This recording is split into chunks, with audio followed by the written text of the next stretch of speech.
How to fix duplicate apps on Android.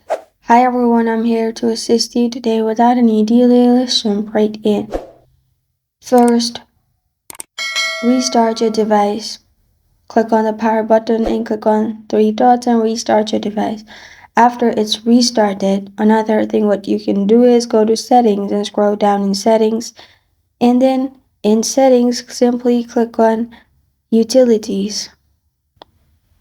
After you're in the Utilities section, click on Parallel Apps.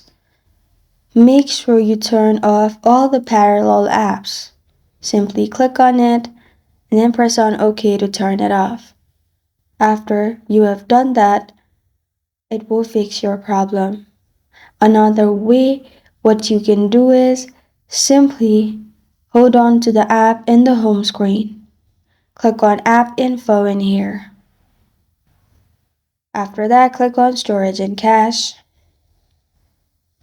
In the Storage and Cache section, you will find Clear Cache. Click on Clear Cache. Do this of only the apps you think they are duplicated. Another thing, open Settings and scroll down to System. In System, you'll find Updates. Make sure your phone is updated to the latest version. This is how to fix duplicate apps on Android.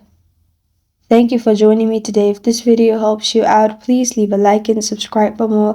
Got a question or want to suggest a topic, comment below. Thank you for watching.